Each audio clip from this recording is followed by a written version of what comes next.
La conversación sobre la democracia es una conversación un poco incómoda. Estamos más o menos de acuerdo, sobre todo en Occidente, de que es el sistema que nos permite organizarnos de mejor forma. Sin embargo, también sabemos que no alcanza para cubrir las enormes necesidades de las sociedades y su complejidad hoy. Sabemos que la democracia no está dando respuestas aceleradas ante, por ejemplo, el avance del narcotráfico. Sabemos que la democracia no alcanza a cumplir con sus promesas para poder dar protección a los ciudadanos y ciudadanas. Sabemos que la democracia se contempla como un sistema burocrático, lento, que no es capaz de reaccionar a los tiempos. ¿Qué hacemos cuando necesitamos la democracia, pero no sabemos cómo actualizarla? Hoy en Hélice trataremos de encontrar algunas pistas para avanzar en esta conversación tan necesaria en las sociedades hoy, y es cómo mantenemos una democracia sana que pueda proyectarse adecuadamente hacia el futuro.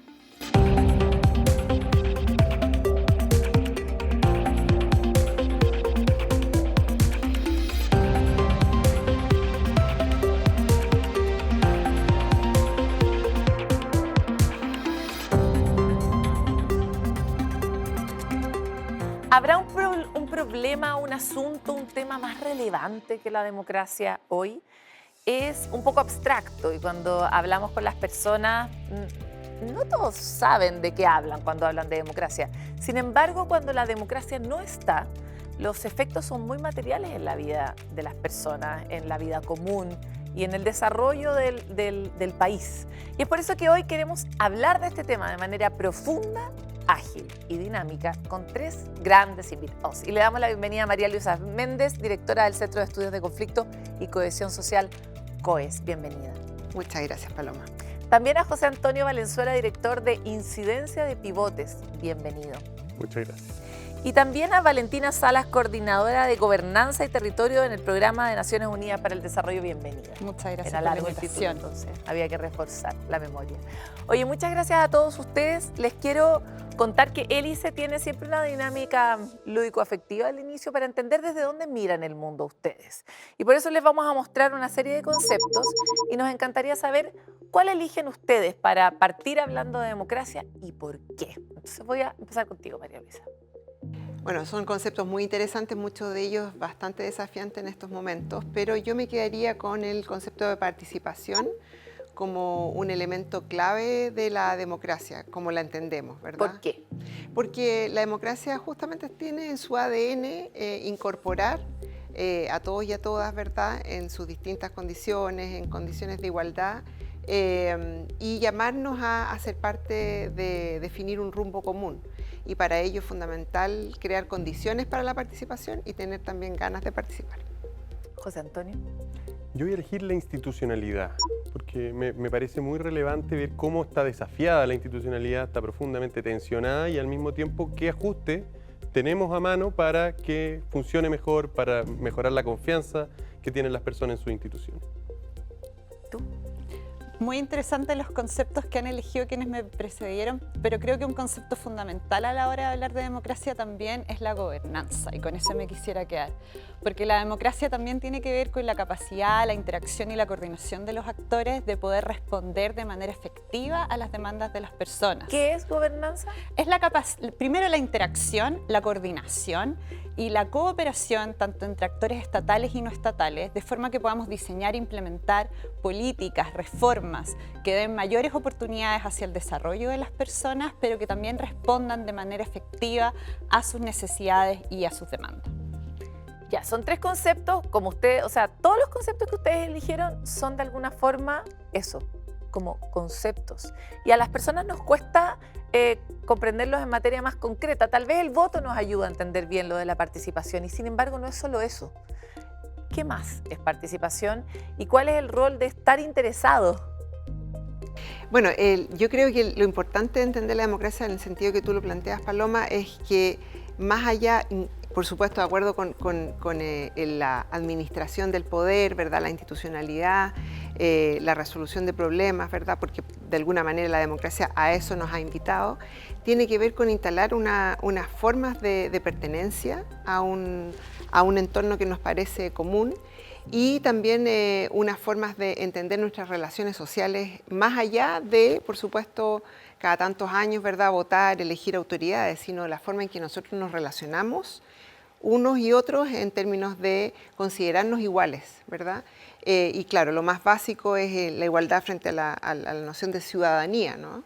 Pero son relaciones democráticas en la escuela, algunos argumentan incluso en la familia, ¿verdad? En las juntas de vecinos, es decir, en todas las escalas Por lo tanto, sociales. promover la participación en todos esos espacios es crítico. Claro, participar. Pero una cosa es promoverla y otra cosa es que la gente llegue. Claro, y yo creo que ese es como un desafío, ¿no es cierto? Un poco estos desajustes que hemos tenido durante las últimas décadas de un sistema democrático que conlleva también resolución de problemas urgentes, ¿verdad? Necesarios, fundamentales, pero también a costa de dejar a distintos grupos, colectivos, también un poco fuera de aquello, además de transformaciones generacionales, etcétera, que nos hace replantear en el fondo las distintas formas de participar, que a veces nosotros también tendemos a invisibilizar, a no entender quizás. Pero dame un ejemplo, por ejemplo. O sea, creo que, por ejemplo, hay muchas formas de participar. Yo tengo hijas adolescentes que encuentran formas de participar, tomar decisiones, acuerdos, intercambiar, casi trueque en redes sociales, ¿no? Y ahora van a votar, pero no les entusiasma quizás tanto de la misma forma, y a mí me parece frustrante, ¿no? Pero tampoco yo tiendo un puente más allá para entender qué es lo que están haciendo, ¿Qué es lo que está ocurriendo ahí, cuando encuentran a otros pares para tomar ciertas decisiones y ciertos arreglos para resolver problemas. Respecto de la institucionalidad, yo creo que las personas escuchamos permanentemente el tema de la crisis de la institucionalidad.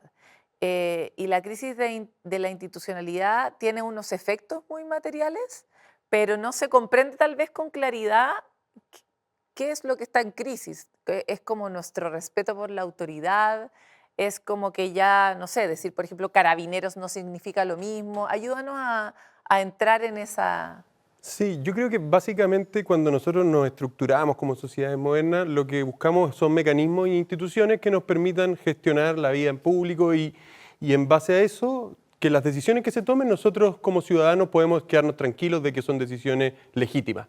Y para eso se necesita confiar en esas instituciones y en esos representantes que nosotros elegimos y que gestionan los asuntos públicos.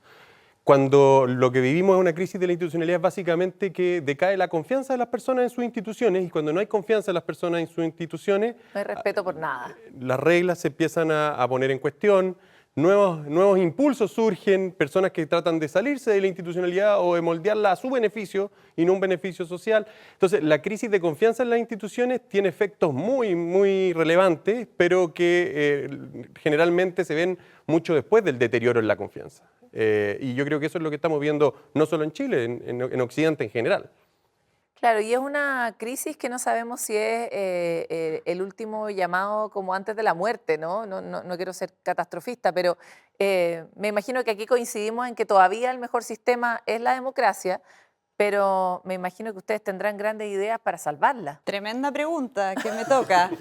Yo diría que el concepto que yo elijo y que recoge un poco lo que ya se señalaba nos invita a eso. O sea, aparte también de poder avanzar en procesos más democráticos, no únicamente tiene que ver con la institucionalidad, sino que también con el ponernos de acuerdo, ¿no? Y el ponernos de acuerdo tanto los actores del Estado, pero también los actores privados en poder buscar soluciones a las problemáticas, ¿no? De manera democrática, a través de procedimientos que sean deliberativos, que sean participativos, que sean representativos, pero que pongan a las personas, a sus necesidades y a sus visiones también sobre el futuro al centro. Y además ahí también eso se relaciona mucho con el tema de la confianza que estábamos hablando anteriormente, porque también uno de los desafíos que enfrentan las democracias hoy en día es el poder entregar resultados, ¿no? El que sea más allá de los procedimientos de poder ir a votar o de poder participar en ciertos espacios, sino que también los procesos democráticos entreguen soluciones a los problemas que a mí me afectan con mayor urgencia. ¿Alguna vez la democracia fue más eficiente que hoy? Es difícil medirlo así porque estamos en un momento en que estamos atravesando muchas crisis que son estructurales y crisis que además superan... Claro, como que da la impresión de que funciona menos que antes. Pero es que las crisis de hoy también tienen otras magnitudes. A veces nos olvidamos, pero pasamos recién por una pandemia global, ¿no? Que también puso en jaque a las institucionalidades, a los estados. también estamos pasando por una triple crisis ambiental, ¿no? O sea, estamos hablando de desafíos que son de una magnitud mundial, pero también a nivel país estamos ahora viendo desafíos que no teníamos antes. Por ejemplo, ahora los temas de la seguridad, ¿no? De la seguridad pública tienen dimensiones nuevas y que también ponen en jaque el cómo generamos espacios tanto institucionales, pero también de alianzas público-privadas que nos permiten avanzar hacia esa materia. Yo creo que aquí tenemos que empezar todos a ver el cómo todos podemos contribuir y con una mirada innovadora hacia esos desafíos emergentes. Vamos a volver sobre todos los puntos que ustedes plantearon y otros más en el siguiente bloque, pero es interesante esa pregunta porque todo tiempo pasado siempre fue mejor, es una cosa normal de empezar uno a envejecer y también es normal de las sociedades que envejecen, pero probablemente siempre ese fue el momento más raro y más complejo que vivió cada sociedad y cada democracia. Entonces es interesante volver a mirar la complejidad que estamos enfrentando y también si no le estaremos pidiendo mucho a la democracia. Volvemos con todas estas preguntas después de esta pausa. Volvemos ahora en Hélice con una pregunta tan profunda y estructural para nuestras sociedades y Occidente en general, y es si la democracia está realmente en una crisis terminal o tiene una posibilidad de adecuarse, de evolucionar hacia un sistema más complejo que se haga cargo de toda esa brecha que ha construido la nueva complejidad en la que habitamos hoy. Y me encantaría saber así una respuesta muy rápida y simple, algo que es casi un insulto para gente que se dedica a la investigación, de si ustedes creen que es una crisis terminal o no. Yo creo que no es una crisis terminal. Lo que muestran gran parte de las encuestas es que la gente sigue valorando la democracia sobre otras formas de administración del poder, pero que está muy insatisfecha con la forma en que funciona. Yo creo que esa idea tiene que iluminarnos en el sentido de darnos una cierta direccionalidad, pero también uno de los grandes desafíos muy en breve es un poco lo que se mencionó en el bloque anterior, que desde dentro de la democracia está recibiendo fuertes impugnaciones, golpes, quiebres desde su interior. Entonces creo que frente a ese desafío hay que plantearse muy seriamente cómo puede también adecuarse desde ese interior que está siendo desafiado. Chuta.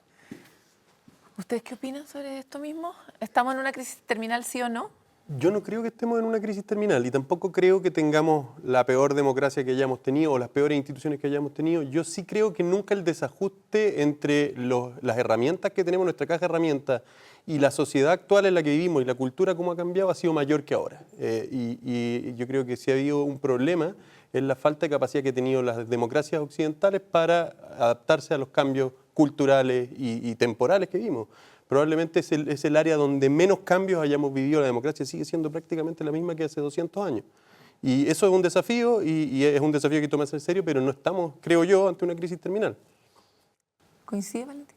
Yo coincido y además quisiera poner algunos datos sobre la mesa y reforzar otros que se estaban señalando. O sea, estamos en una era en que la región, las democracias son la norma, ¿no? Y a veces nos enfocamos solo en la temporalidad actual, pero tenemos que verlo también a nivel histórico. Sí es cierto lo que se mencionaba recién en relación a que si bien la democracia a nivel global es más valorada como un régimen democrático, sí hay un mayor aumento en que las personas tienden a valorar líderes que llegan que al momento de estar en el poder actúan de manera no democrática, ¿no? Entonces ahí sí hay un que llegan desajuste. con discursos no democráticos. Exacto, con procedimientos, con discursos y con modelos de política pública que afectan en cierta manera los principios democráticos. Sin embargo, yo creo que en Chile tenemos una oportunidad a nivel mundial y a nivel regional también, porque la valoración de la democracia es muy alta y es uno de los pocos países en que no ha disminuido y se ha mantenido bastante estable. Incluso datos nuestros desde el PNUD muestran que eso es así tanto a nivel agregado, pero también cuando se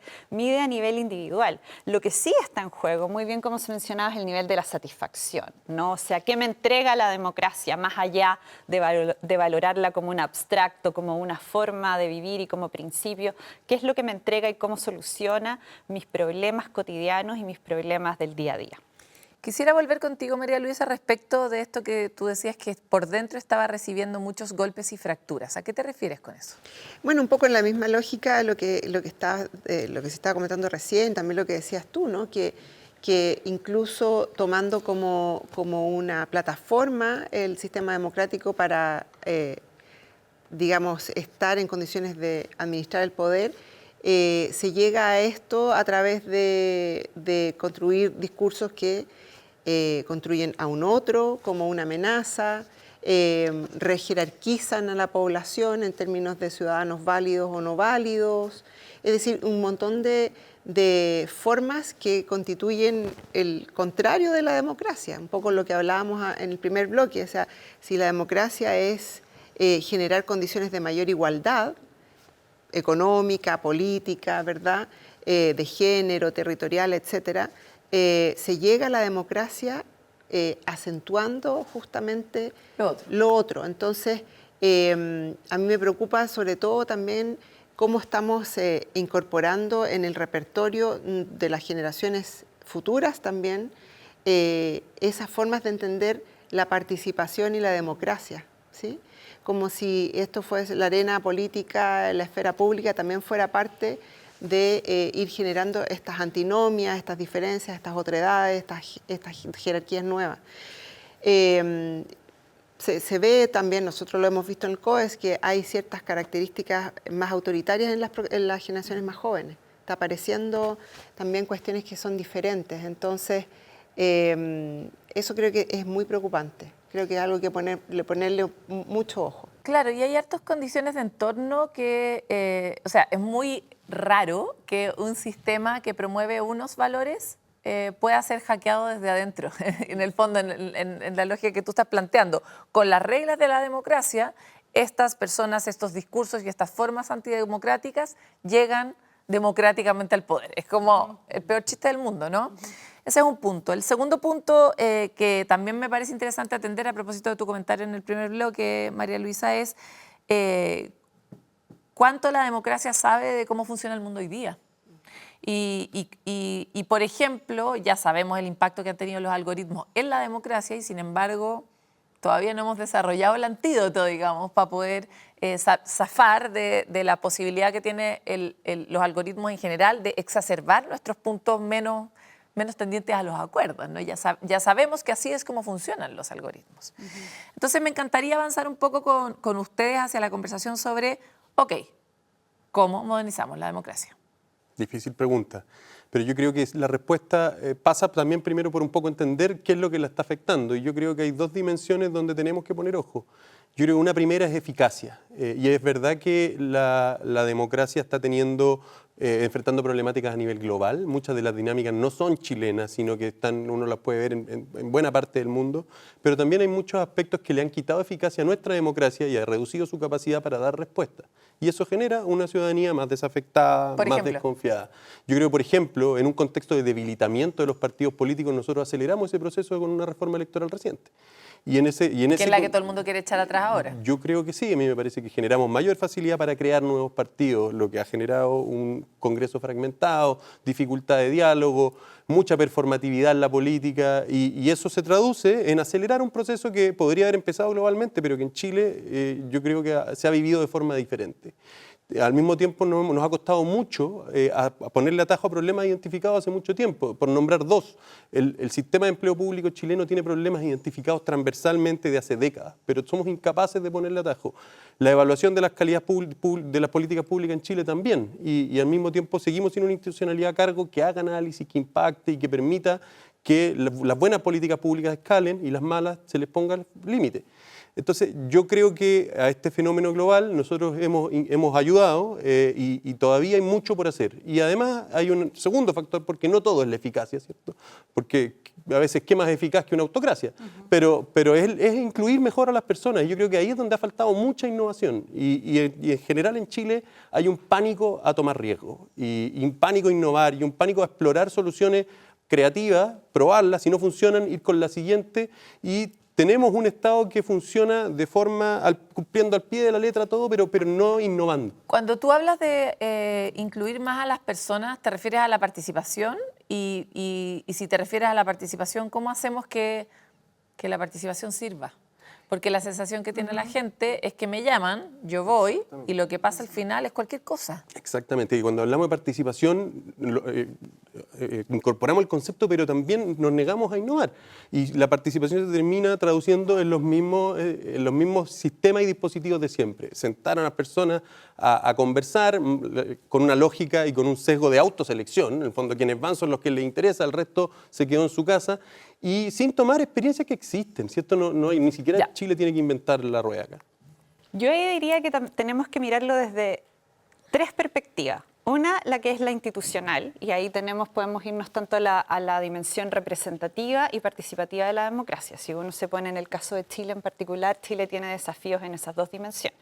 O sea, llevamos, y ahí la academia lo ha venido mostrando por décadas, una crisis de representación política, ¿no?, que no ha sido subsanada con el cambio en el sistema electoral que tuvimos hace casi 10 años, ¿no?, que ha generado otros problemas también de fragmentación, etcétera. Pero ahí hay un tema de representación política, es decir, cuando las personas eligen quiénes gobiernan, ¿no?, quiénes están realmente representando y qué intereses están siendo representados en los aspectos de toma de decisión. Por otro lado está la dimensión participativa, que es una dimensión clave que permite que la ciudadanía tenga contacto con la toma de decisiones entre los periodos electorales, ¿no?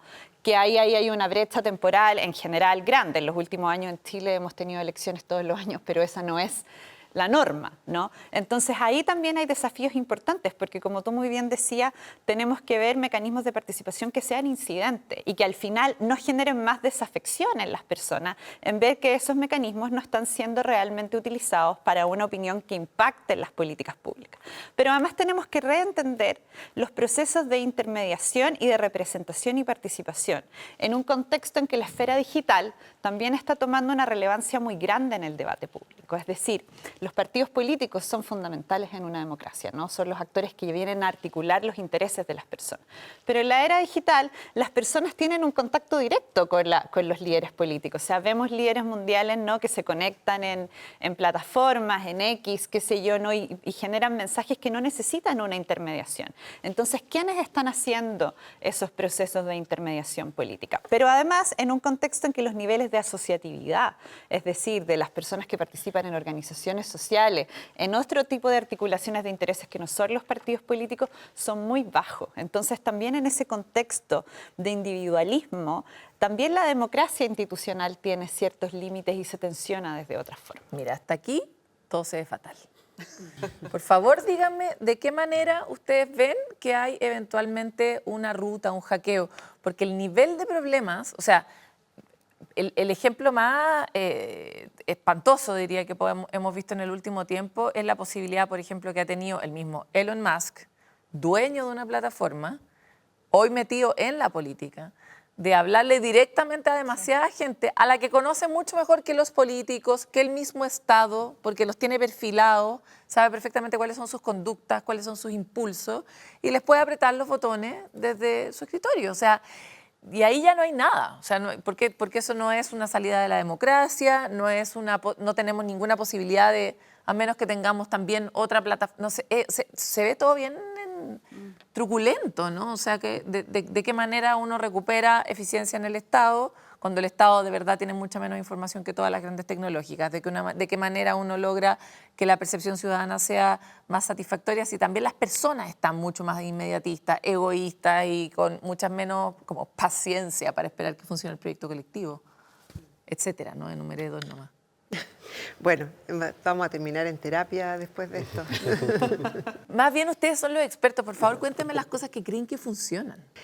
A ver, yo creo que los desafíos globales que tú has descrito, por lo que he tenido la suerte de ver en términos de las preocupaciones de distintos actores a nivel global, como estamos pensando, es bueno, yo creo, hablar un poco más de eso. O sea, ¿qué quiero decir? Quiero decir que los actores globales, digamos, élites económicas, grandes tecnológicas, tienden a verse como con gran homogeneidad y con esta, digamos, con esta lógica de que quién va a querer salirse de la foto, ¿ya? Pero también hay presente otro tipo de actores que están también preocupados por lo que está ocurriendo, ¿ya? Es decir, yo me dedico, parte de mis estudios son estudios de élite y me dedico a estudiar la fragmentación entre las élites, nacionales, locales, regionales. Y es bien interesante porque efectivamente para élites económicas el problema de la democracia es un problema, es un problema.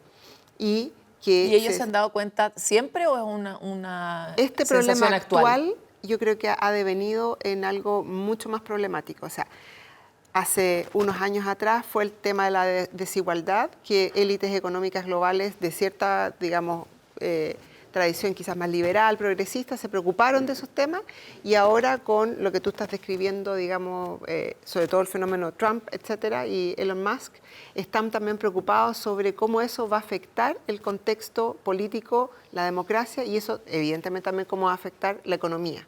Entonces yo creo que hablar de eso es importante y eso lo digo porque tiene también que interpelar a nuestras élites, ¿ya? Creo que la cultura política chilena democrática también adolece de bastantes problemas en ese sentido. Seguimos siendo un país bastante jerárquico en términos de la voz, ¿sí? De quién habla, de quién plantea estos problemas, etc. Entonces, creo que interpelar a esos grupos que pueden tomar ciertas decisiones en términos también de pactos, de acuerdos, es fundamental. ¿Sí? Creo que ahí tenemos un problema muy grande porque la población tiende a ver a las élites como un paquete homogéneo que no llega a acuerdos, ¿verdad? Que se privilegia de las condiciones, que actúa en función de sus propios intereses, etcétera. Pero esto es un problema para todos, ¿sí? Por distintas razones, porque uno apoye más o menos la democracia, pero también apoya ¿no? un buen desempeño Claro, pero de la agregarle economía. complejidad a esa perspectiva también es valioso, digamos, entender que las élites no son las élites, son muchas élites Las distintas, élites. con distintos focos y afectadas de distintas maneras y involucradas de distintas maneras también en toda esta situación. Claro, o sea, creo que es bueno pensar, o sea, lo voy a decir en términos más controversiales, no es solo un tema de que las élites aparezcan como un poco más diversas, que aparezcan más mujeres, que aparezcan personas más jóvenes, sino que aparezca también discursos diversos, porque la población también va a sentir que en realidad de alguna manera puede sentir otras claves de representación que no son solo las políticas, que también son culturales, ¿verdad? Y política en el sentido de cultura política, y que también hay más apertura a llegar a otro tipo de acuerdos. ¿Están muy calladas las élites? Yo creo que las élites, bueno, mucha gente lo dice, están más polarizadas que la población y que tienden a participar muchísimo en el debate, pero en sus propias claves. En las claves de lo que algunos autores han dicho que es muy interesante, porque hay crítica, hay conflicto, pero se trata de evitar las fracturas. ¿Sí? Es muy típico de sociedades como la chilena. Como los trapitos en casa. Así es. Ya, solo para, es que usted... Ahora, estamos viendo algunos trapitos más públicamente, pero sí, hay como una tendencia a no querer salir del discurso dominante. ¿Qué opina? A ver, es que yo creo que cuando hablamos de esto tenemos que separar los planos y los desafíos al plano global y en el plano local son completamente distintos. Yo en el plano global creo que tenemos que ser conscientes de la magnitud de los desafíos y de los riesgos y lo que está pasando en Estados Unidos yo creo que lo hace muy evidente, pero eso también permite remover y remecer a liderazgos que a veces estaban muy dormidos. O sea, lo que está pasando en Estados Unidos está generando una unidad pocas veces vista en Europa, por ejemplo, y puede sacarlos del sueño en el que están y el letargo en el que están hace mucho tiempo. Y también tenemos que ser conscientes de que no todo es malo, ¿cierto? Vivimos en una época donde cada vez hay menos conflictos bélicos, lo que está pasando en Ucrania vuelve a despertar ese susto, pero han habido avances. Y el pasado no fue tan glorioso tampoco. Pero esto sí permite remecer a grupos que estaban muy dormidos y yo creo que Europa tiene que darse cuenta, ahora con las amenazas militares que están enfrentando, se empiezan a dar cuenta de los desafíos, los peligros y empiezan a articular una respuesta de Occidente a los desafíos que hasta ahora no se estaba haciendo mucho. ¿Y eso no está pasando acá? A nivel local, yo creo que también la situación es de desafíos complejos y nuevos a los que estamos empezando recién a ver cómo enfrentarlo. El crimen organizado, por ejemplo, hasta hace poco no aparecía en las conversaciones de nadie. Pero generó el mismo efecto que... Pero generó el mismo efecto. Y también estamos en una posición que es menos difícil que la de algunos vecinos para enfrentarlo. Entonces, no todo es malo. Tenemos una política que funciona. Ahora, hace poco vimos un terremoto en Tailandia que botaba los edificios porque no se cumplían las normas de edificación. Acá se cumplen. Entonces, es que llamar a la alerta, a entender los problemas y a discutirlos, y tampoco sobredimensionarlo y creer que es el fin del mundo, porque eso paraliza. Ahora, cuando se trata de qué hacer, yo creo que son estas dos dimensiones. Yo creo que hay que fijarse en un sistema que sea eficaz, que pueda dar resultados, y para eso hay reformas de corto plazo que se pueden hacer. En el sistema político es una de ellas. Y como los incentivos no siempre son los mejores para que los mismos incumbentes quieran cambiar las reglas del juego, el debate público es fundamental. Y en materia de incluir a las personas, yo creo que es donde la tecnología la hemos siempre visto solamente como un riesgo y un peligro, y es hora de entender que la tecnología también tiene potenciales para cambiar las vidas para bien. Y hay experiencias internacionales. Nosotros desde Pivote estuvimos a la ex ministra de Asuntos Digitales de Taiwán en Chile, exponiendo sobre cómo Taiwán tomó la tecnología, la posibilidad que te da la inteligencia artificial de procesar masivamente información, y lo transformó en una herramienta para que la gente participara de forma novedosa, de forma incidente, y para que se redujera la desconfianza que tienen las personas en sus instituciones, y funcionó. En Letonia también hay un caso similar asociado a otro tipo de ineficiencias del Estado, pero... ¿Valentina? Yo quisiera agregar otra dimensión que me parece importante para revalorizar la política y revalorizar la democracia, que es el espacio local. Yo creo que tenemos oportunidades a nivel local, a nivel territorial, para poder generar dimensiones que permitan una participación mucho más incidente, pero además de un trabajo y de una entrega de la gestión local directa. El espacio local, por ejemplo, el espacio de las municipalidades, son la primera cara del Estado. Es donde y hoy día las están personas, premiando las votaciones, lo estamos viendo. Son, sin duda, a nivel de las instituciones públicas, las que gozan de mayor confianza, ¿no? Y ahí uno podría generar una serie de hipótesis de por qué es. Pero como señalaba, son la primera cara del Estado, es donde las personas recurren cuando tienen problemas, ¿no? Pero al mismo tiempo son los funcionarios y funcionarias que ellos ven, los que ven cómo los tratan, ¿no? Entonces ahí se genera un espacio que permite revalorizar la democracia como eficacia, de qué nos entrega para solucionar problemas, porque todos los problemas a escala nacional tienen una materialización a nivel local. Los temas de seguridad, los temas de salud, los temas de educación, que son los problemas que más importan a las personas, se materializan muchas veces a nivel local. Y ahí tenemos una oportunidad, porque no solo tenemos que esperar los grandes acuerdos a nivel nacional para poder avanzar, para que las personas revaloricen la política, revaloricen a las autoridades, revaloricen el liderazgo, pero también generen espacios de participación y de incidencia. La democracia, desde el ejercicio ciudadano, es como un músculo. Y es necesario practicarlo para poder valorar lo que se puede adquirir de él, pero también los logros que esto trae. Y una deuda pendiente importante que también tenemos en temas de cultura política son los temas de educación cívica, ¿no? De poder traer estos temas también a la educación formal y también a los espacios de interacción informal. Vamos a volver con esta conversación que se nos va volando porque es tan grande que a veces, como el tamaño de los desafíos de la democracia, que se nos pasa muy rápido, pero volvemos muy rápido con Hélice. Volvemos con una conversación dificilísima sobre cómo podríamos destrabar ciertos entuertos en los que está metida la democracia para efectivamente hacer que nosotras, las personas, sintamos que este es el mecanismo que más nos cuida, no solo personal, sino colectivamente. Y por eso, antes de partir este bloque, quisiera mostrarles una iniciativa que estoy segura todos ustedes conocen, y es la iniciativa de Tenemos que hablar de Chile. Tenemos que hablar de Chile, una plataforma impulsada por la Universidad Católica y la Universidad de Chile que busca promover el diálogo en el país y generar un punto de encuentro entre la ciudadanía y el mundo de la toma de decisión. Lo que hacemos nosotros es tratar de juntar a personas que tienen realidades muy diversas, muy distintas en el país, en una mesa de conversación. Imaginemos que esto es una mesa redonda en que ponemos un problema al medio y cada persona está mirando ese problema desde un punto de vista distinto, ¿cierto? Una posición distinta.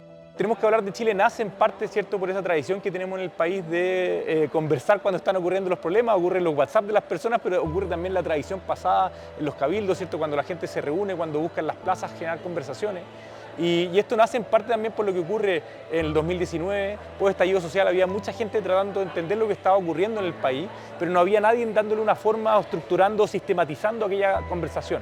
Y justamente lo que hace esta plataforma es sistematizar la conversación ciudadana y ponerla al servicio de la toma de decisión.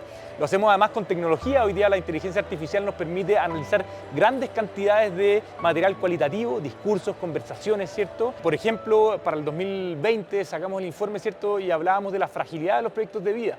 Se hablaba mucho sobre el malestar, pero ¿qué significa el malestar, cierto? Y nosotros decíamos, bueno, el malestar tiene que ver con la fragilidad de los proyectos de vida. No quiere decir que las personas estén mal, sino que es lo frágil que está su proyecto. Se hablaba mucho también que las personas querían cambio. Y nosotros decíamos, bueno, pero ¿qué significa el cambio? ¿De qué hablan las personas cuando quieren cambio?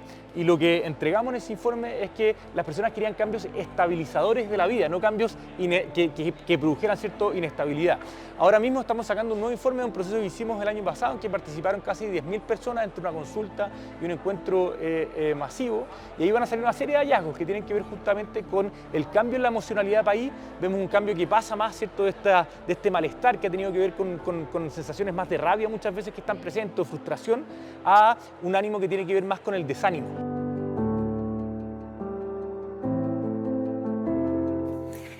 Bueno, aquí es bien sintomático tanto el surgimiento de Tenemos que hablar de Chile como otras iniciativas como el mismo 3xI, y también en algún momento, no sé si los diálogos ciudadanos que se produjeron en distintos momentos de nuestra historia reciente, donde se autoconvocaban las personas en estos cabildos, ¿verdad? Y es que parece que, a excepción de ese ejemplo, el Estado todavía no da suficientes espacios para escucharnos. Entonces, me llama mucho la atención tanto la iniciativa Tenemos que hablar de Chile como el mismo 3xI, que están como todo el rato abriendo conversaciones entre personas que en general no se juntan. Y es que parece que eso tampoco lo está haciendo el Estado.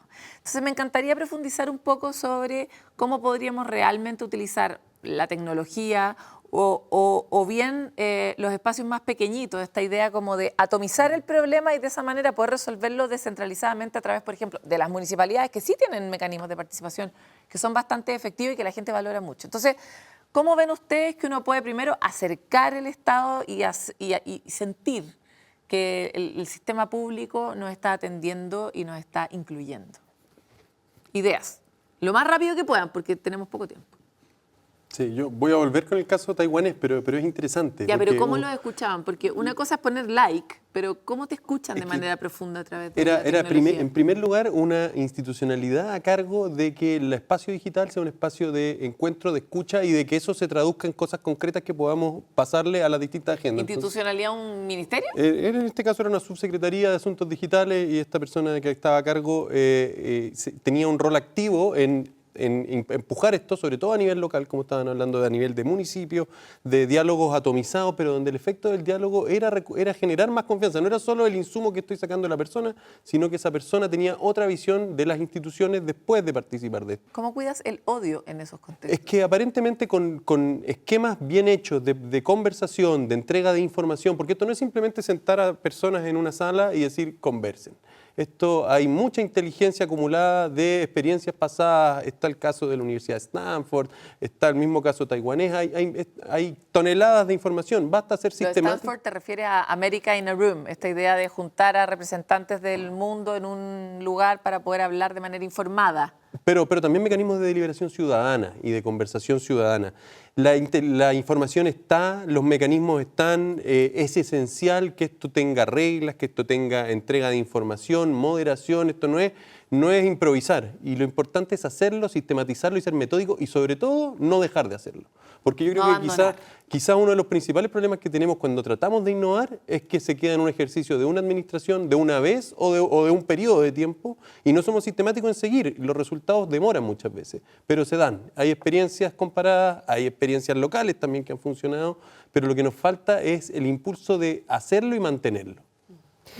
Sí, yo creo que es importante saber qué actores son aquellos que en este minuto gozan de legitimidad para poder colaborar con estos diálogos, ¿ya? Con esta participación, con esta escucha.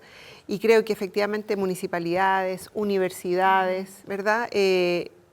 Resultan como buenos espacios un poco para el Estado tiene los COSOC, tiene herramientas en donde promueve la participación, pero ahí hay que hacerse la pregunta si es que el Estado no está quizás jugando un rol, digamos, complejo en esa escucha. ¿Cómo se relaciona con las sociedades? ¿Por qué? Porque el Estado, aquí... Tú sabes más que yo, por eso El necesito saber a Estado qué te refieres. resuelve, pero a veces es parte del problema también. Claro. Entonces, o sea, nosotros hemos estudiado, colegas míos, años estudiando, qué sé yo, política de vivienda.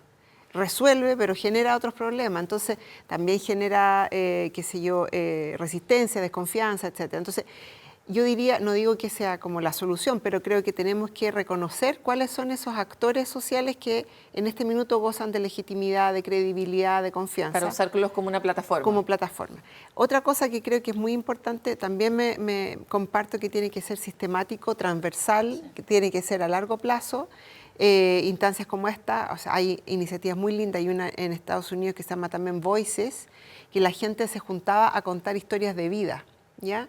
Y las historias de ella tenían una difusión súper grande. No era, y la consigna, al igual que los diálogos Nansen también, es no estamos acá para resolver un problema, sino que estamos acá para aprender a dialogar, para generar el diálogo en sí mismo. Escuchar para entender es el lema. Exactamente, no para resolver nada acá, no vamos a... Y realmente cuando uno participa, a mí también personalmente me ha tocado participar en eso, es tremendamente enriquecedor. Entonces yo creo que también hay que pensar un poco ese formato, que no es para resolver algo, porque esto es mucho más grande que cada uno y cada una de nosotras, pero sí nos falta encontrarnos en ese diálogo. Y agregaría lo lúdico. Estamos súper aburridos como sociedad. Graves. Graves, no tenemos carnaval, tenemos que tener una fiesta de la primavera, tenemos que tener rituales, tenemos que tener más de aquello, porque realmente si no, no estamos cumpliendo como con una forma de vivir y de separar lo sagrado de lo profano, que es antropológica, ¿no? Entonces yo creo que nos falta aquello urgentemente. Yo diría, otra cosa que me parece importante es que también tenemos que repensar cómo son los espacios de participación, ¿no? Como muy bien decían, el Estado ha ido avanzando, el Estado de Chile ha ido avanzando en mecanismos de participación formales, pero yo creo que los mecanismos formales de participación en que se invita a las personas una vez a volver a diagnosticar un problema y volver a quizás elaborar ciertas dinámicas de solución está un tanto agotado. Nosotros desde el PNUD a nivel latinoamericano también hemos empezado a poder diseñar mecanismos de participación en que no solo se les invita a contar el problema o a contar historias de vida, sino que también a recoger soluciones desde la comunidad. Muchas veces creemos que los espacios de participación son para que el Estado, las autoridades del Estado, recojan problemas, luego en una caja negra diseñan un problema de política pública y que no necesariamente está en línea con lo que la ciudadanía necesita o como en el cómo. Y muchas veces hay ya comunidades que están organizadas y que tienen soluciones que son efectivas a una escala muy pequeña, por supuesto, pero también es labor del Estado poder recoger esas formas en que la comunidad ya está resolviendo o está abordando ciertas problemáticas y poder escalarlas a un nivel que pueda favorecer a una gran cantidad de personas. Pero también quería agregar otro problema que lo mencioné en el bloque anterior, pero que me parece importante ponerlo acá. Para poder participar en igualdad de condiciones tiene que estar la información política certera para poder participar en esas igualdad de condiciones. Y estamos en un momento en que la contaminación informativa sobre procesos políticos es un gran desafío para la democracia. Ya lo vimos en los procesos constituyentes, por ejemplo, pero también en los procesos electorales. Nosotros desde el PNUD estamos monitoreando temas de contaminación informativa y, por ejemplo, el CERVEL ya está haciendo target de ataque de contaminación informativa. No tenemos información no veraz sobre ciertos procesos, sobre ciertas candidaturas, y eso afecta la capacidad deliberativa y de ejercicio de derechos civiles y políticos de la población. Chuta. Yo creo que acá hay un tema bien importante que vamos a abordar en el siguiente bloque, y es la gran pregunta, que es cómo uno hace rápido cosas que parece que no tuvieran caminos cortos. Por ejemplo, establecer un piso informático que permitiera que las personas tomaran mejores decisiones. O sea, por lo menos los experimentos que yo conozco, el de Stanford, requiere tiempo, son millas de horas. Me refiero como uno tiene que recorrer una cantidad de kilometraje para estar expuesto a información e informarse. Entonces, suena como un problema muy difícil en estos tiempos que vamos a preguntarle a ellos, por suerte, qué podemos hacer con él. Volvemos en Hélice.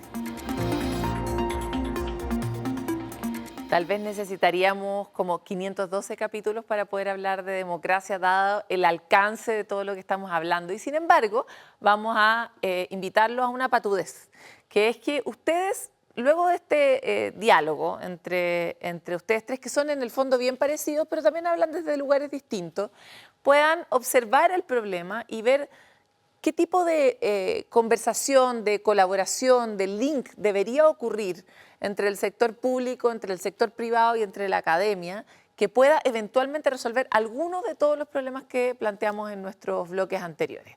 No sé quién quiere ir primero. O sea, a mí me parece que las alianzas público-privadas son fundamentales para los desafíos que enfrentamos hoy en día. Por ejemplo, los temas de seguridad, los temas de gestión de riesgo de desastre. Estábamos también hablando en el bloque anterior de este terrible terremoto, ¿no?, que ocurrió. Esos problemas requieren no solo de la acción del Estado, sino que también requiere de la colaboración con los privados, con las empresas, que puedan también poder solucionar problemas en territorios en que todos conviven, ¿no? O sea, los temas de transición socioecológica, ¿no? Son todos temas que están enfrentados hoy y que los gobiernos tienen que hacerse cargo, pero que escapan a lo que puede hacer el Estado. Y hoy más que nunca, para todos los desafíos que nos están afectando, ese tipo de alianzas son fundamentales. Pero además porque nos permite encontrarnos. Uno de los grandes problemas que también tiene la democracia hoy en día en Chile es que los niveles de confianza, no solo institucional, sino que también interpersonal, es decir, si yo confío en el otro que está al lado mío, está en unos mínimos históricos. Y este tipo de instancias, de diálogos donde podamos encontrarnos con quienes creemos que no tenemos ciertos puntos en común, pero que en realidad queremos llegar a las mismas soluciones, por ejemplo, para los temas de seguridad, mejor iluminación, ¿no? Cambiar algunos horarios en las salidas de los trabajos, por ejemplo, son problemas que podemos de repente solucionar desde el nivel territorial y que permiten este encuentro y mayor cercanía entre las personas. es interesante lo que planteas, porque igual nos deja en los pies la invitación de que resolver el asunto de la democracia no es solo un problema del Estado. No, no lo es. Y por lo menos cada vez es más frecuente entre privados la conversación sobre la necesidad de democracia, incluso para que la misma actividad privada funcione de mejor manera. ¿Cuál sería para ti el énfasis y la cruzada que hay que tratar de impulsar para que esto prospere? Yo creo que es vencer el inmovilismo o la inercia. Muy Icare, muy Icare. Muy Icare, pero es verdad, porque cuando nosotros hablamos sobre democracia, uno de los principales problemas es que el problema suena tan abrumador y tan gigante que es muy fácil no hacer nada, o que lo que hacemos es tratar de entender lo que está pasando y poco más, y pareciera que somos completamente impotentes ante el problema. ¿Cómo vencer el inmovilismo? Yo creo que hay que encontrar cosas que se puedan hacer y hacerlas rápido y hacerlas bien y de forma metódica. Hay reformas acotadas que no van a resolver el problema, pero van a permitir avanzar. Además del sistema político. Sistema político, el empleo público, generar trabajadores en el Estado que no tengan miedo a innovar, a atreverse a ofrecer soluciones que no se han pensado antes y donde además no tengan susto que Contraloría los castigue porque no hay ninguna norma que les permita hacer eso. Hoy el miedo en el Estado, la aversión al riesgo es total y cuando no nos atrevemos a correr riesgo, no innovamos, cuando no innovamos nos quedamos petrificados. Y así como esas hay muchas, incorporar la tecnología para entregarle mejor información a las personas, pero también para que las personas se puedan comunicar entre ellas, con sus autoridades, pero de forma positiva, de forma que mejore las confianzas en las instituciones, entregarle confianza a los ciudadanos para que ellos lo retribuyan de vuelta, pero hacerlo. El principal problema es esta sensación de que esto es el problema de Estados Unidos y Donald Trump y que en Chile no podemos hacer nada. Y eso es lo que amenaza con agravarlo. ¿Cuál es para ti, María Luisa, tal vez el camino o un camino que podríamos tomar en esta misma materia? Bueno, a mí me gustaría como plantearlo desde el lugar donde me sitúo en mi cotidianidad, pero en el fondo también lo que represento, que es la universidad, y también los centros de formación superior. ¿Ya?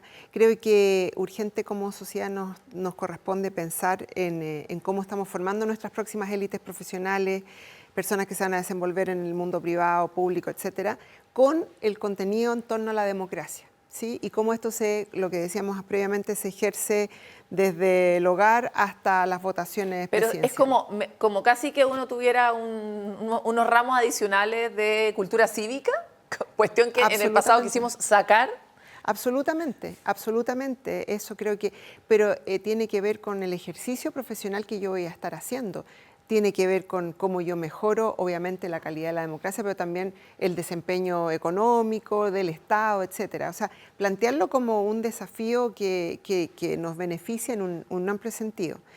Y ahí creo que también es importante, justamente en esa formación y en esa interpelación, un poco lo que mencionaba previamente de estas élites entendidas en un sentido amplio, el entender que en este minuto no podemos guardar silencio, un poco lo que hablábamos previamente, ¿verdad? Estamos en un minuto en que es importante hablar, explicar cuando nos corresponda, dar respuestas, ¿verdad? Interpelar también, evidentemente tratando de no entrar en las escaladas, pero no guardar silencio, porque efectivamente hay mucho que se hace desde un poco lo que yo decía previamente, desde una diversidad de posiciones en las élites, pero eso no sale a la luz pública. A mí me ha tocado también quebrar con mis propios prejuicios, de trabajar, ir a entender lo que hacen, por ejemplo, en el mundo del emprendimiento, digamos, élites económicas muy diversas, mujeres que hacen un trabajo definitivamente muy igualitario, muy democrático con comunidades, y de eso sabemos muy poco. Entonces, creo que esa es una nueva arena que tenemos que plantearnos para nuestra cultura política en términos más amplios. Pero la idea de que es tiempo de hablar incluso aunque sea demasiada la polarización y demasiados los gritos que estemos escuchando. Les quiero agradecer a ustedes. Yo sé que todos nos quedamos con una sensación de que necesitamos hablar mucho más de esto, pero seguramente vamos a tener otra oportunidad. Gracias por estar en Hélice. Muchas gracias. Muchas gracias. Yo los invito sobre todo a no sufrir de eso, de la sensación como de inmovilismo y de que en realidad no hay nada que podamos hacer, porque definitivamente esa no es una realidad. La oportunidad que están abriendo en particular los gobiernos locales y regionales y miles de iniciativas de personas que se están autoconvocando también para poder cambiar el curso de las cosas ante la enorme amenaza que está viviendo la democracia y el sistema político en el mundo, es muy interesante, como una ola a la que también hay que subirse. Los humanos somos buenos para irnos de un lugar a otro y transitar en péndulos y reaccionar ante las crisis y aprender de ellas. Por lo tanto, también parémonos en ese lugar y veamos si podemos, uniendo, articulando, encontrándonos, tener un mejor futuro común. Nos vemos en el siguiente capítulo de Hélice.